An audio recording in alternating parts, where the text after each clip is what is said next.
ആകാശവാണി.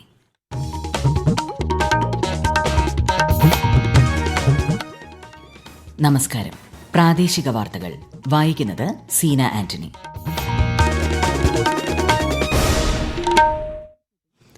പ്രധാന വാർത്തകൾ.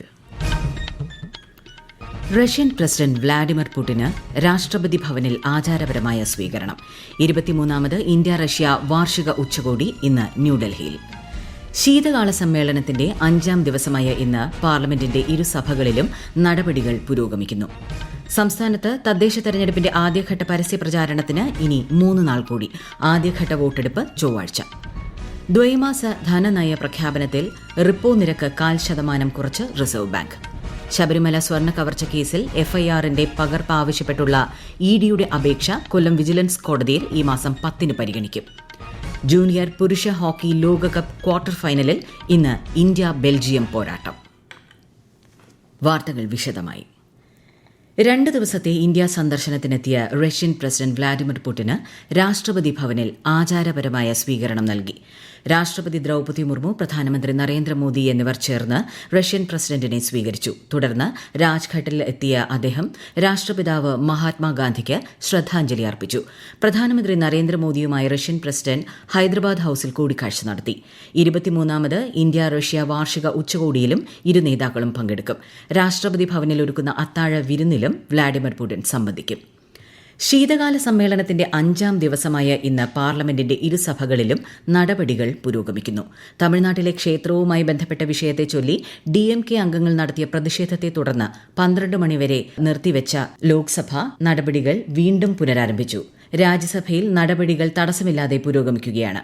തെരഞ്ഞെടുപ്പ് പരിഷ്കരണങ്ങൾ സംബന്ധിച്ച് ലോക്സഭയിലെ ചർച്ചയ്ക്ക് ശേഷം രാജ്യസഭയും ഇക്കാര്യം ചർച്ച ചെയ്യുമെന്ന് കേന്ദ്ര പാർലമെന്ററി കാര്യമന്ത്രി കിരൺ റിജിജു സഭയെ അറിയിച്ചു. സംസ്ഥാനത്ത് തദ്ദേശ തെരഞ്ഞെടുപ്പിന്റെ ആദ്യഘട്ട പരസ്യപ്രചാരണത്തിന് ഇനി 3 നാൾ കൂടി. തിരുവനന്തപുരം മുതൽ എറണാകുളം വരെ 7 ജില്ലകളിൽ ഈ മാസം 9-നാണ് ആദ്യഘട്ട വോട്ടെടുപ്പ്.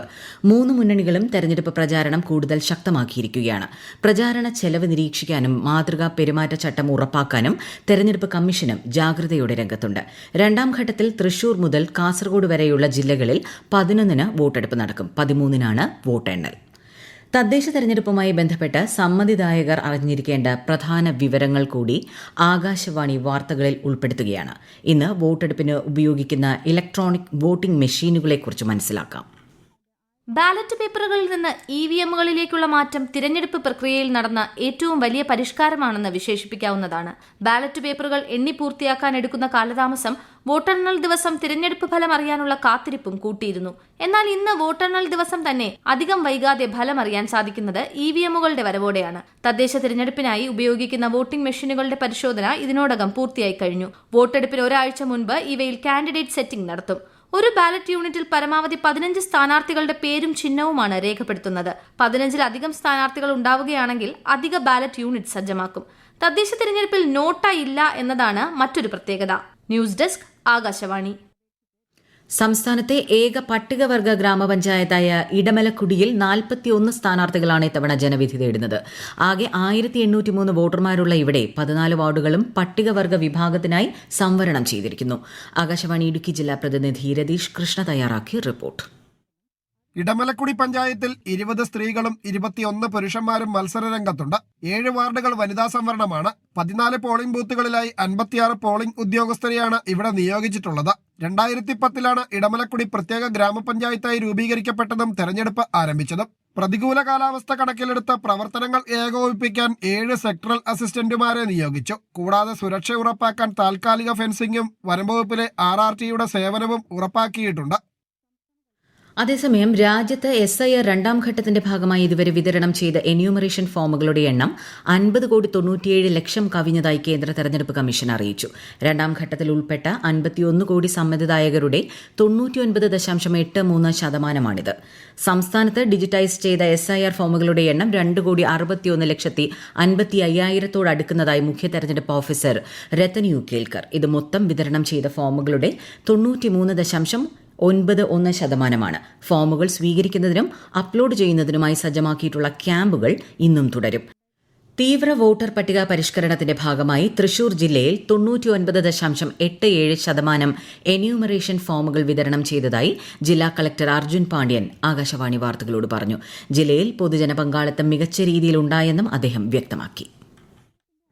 തൃശ്ശൂർ ജില്ലയിൽ സ്പെഷ്യൽ ഇൻറ്റൻസീവ് റിവിഷനുമായിട്ട് ബന്ധപ്പെട്ട നടപടിക്രമങ്ങൾ അവസാന ഘട്ടത്തിലാണ്.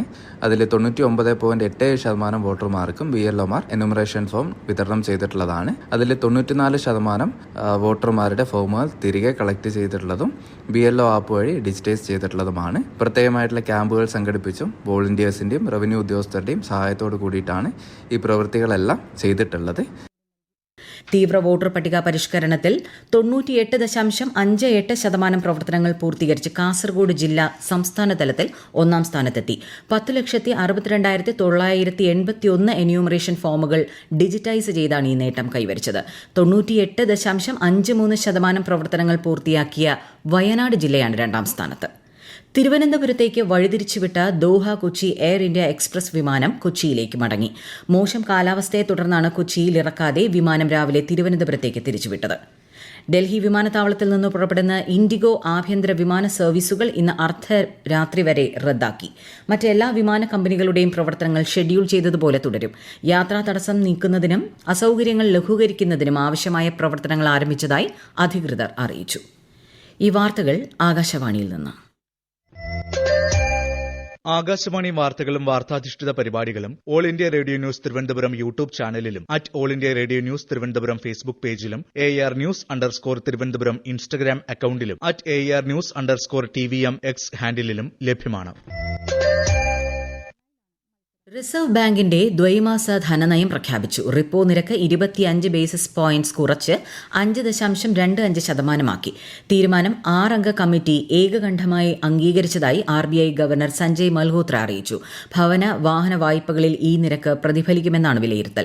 നടപ്പ് സാമ്പത്തിക വർഷത്തെ GDP വളർച്ചാ നിരക്ക് 7.3% ഉയർന്നതായും അദ്ദേഹം പറഞ്ഞു. നേരത്തെ ഇത് 6.8% ആകുമെന്നാണ് കണക്കാക്കിയിരുന്നത്. ശബരിമല സ്വർണ്ണ കവർച്ച കേസിൽ FIRന്റെ പകർപ്പും മൊഴികളും കൈമാറണമെന്നാവശ്യപ്പെട്ട് എൻഫോഴ്സ്മെന്റ് ഡയറക്ടറേറ്റ് അപേക്ഷ കൊല്ലം വിജിലൻസ് കോടതി ഈ മാസം 10 പരിഗണിക്കും. കള്ളപ്പണ വിഷയം അന്വേഷിക്കുന്നത് ഹൈക്കോടതി വിലക്കിയിട്ടില്ലെന്ന് ദേവസ്വം ബെഞ്ച് വ്യക്തമാക്കിയതോടെയാണ് ED അപേക്ഷ സമർപ്പിച്ചത്. അതേസമയം തിരുവാഭരണം മുൻ കമ്മീഷണർ KS ബൈജുവിന്റെ റിമാൻഡ് കാലാവധി കോടതി 14 ദിവസത്തേക്ക് നീട്ടി. ശബരിമല സ്വർണ്ണപ്പാളി ക്രമക്കേട് കേസിൽ അറസ്റ്റിലായ നേതാക്കൾക്കെതിരെ നടപടിയെടുക്കാൻ CPIM തയ്യാറാകുന്നില്ലെന്ന് പ്രതിപക്ഷ നേതാവ് VD സതീശൻ. പ്രത്യേക അന്വേഷണ സംഘത്തിന്റെ റിപ്പോർട്ടിന്റെ അടിസ്ഥാനത്തിലാണ് കോടതി റിമാൻഡ് ചെയ്യുകയും ജാമ്യം നിഷേധിക്കുകയും ചെയ്തത്.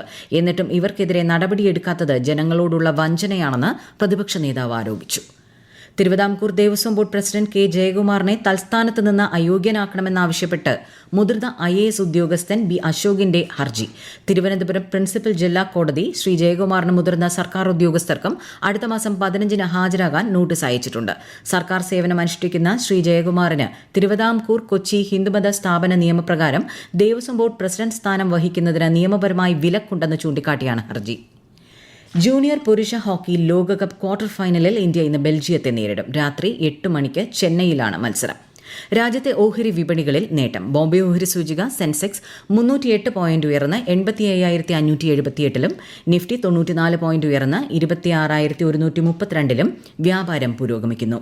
സ്വർണ്ണവില ഗ്രാമിന് 25 രൂപ വർദ്ധിച്ച് 11,910 രൂപയും പവന് 95,280 രൂപയുമായി. ഇന്ന് ലോക മണ്ണ് ദിനം. ആവാസ വ്യവസ്ഥയുടെ പ്രവർത്തനങ്ങൾ, ഭക്ഷ്യസുരക്ഷ എന്നിവയിൽ മണ്ണ് വഹിക്കുന്ന പങ്കിനെക്കുറിച്ച് ആഗോള അവബോധം വളർത്തുന്നതിനായാണ് മണ്ണ് ദിനം ലക്ഷ്യമിടുന്നത്. ആരോഗ്യമുള്ള നഗരങ്ങൾക്കായി ആരോഗ്യമുള്ള മണ്ണ് എന്നതാണ് ഈ വർഷത്തെ ദിനാചരണ പ്രമേയം.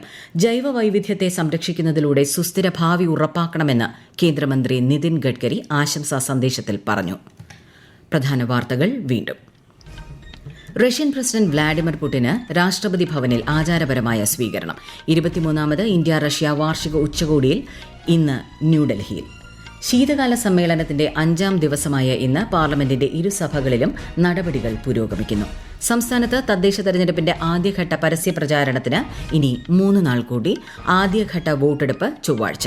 ദ്വൈമാസ ധനനയ പ്രഖ്യാപനത്തിൽ റിപ്പോ നിരക്ക് 0.5% കുറച്ച് റിസർവ് ബാങ്ക്. ശബരിമല സ്വർണ്ണ കവർച്ച കേസിൽ എഫ്ഐആറിന്റെ പകർപ്പ് ആവശ്യപ്പെട്ടുള്ള ഇഡിയുടെ അപേക്ഷ കൊല്ലം വിജിലൻസ് കോടതിയിൽ ഈ മാസം 10 പരിഗണിക്കും. ജൂനിയർ പുരുഷ ഹോക്കി ലോകകപ്പ് ക്വാർട്ടർ ഫൈനലിൽ ഇന്ന് ഇന്ത്യ ബെൽജിയം പോരാട്ടം. പ്രാദേശിക വാർത്തകൾ കഴിഞ്ഞു. അടുത്ത വാർത്താ പ്രക്ഷേപണം 12:50.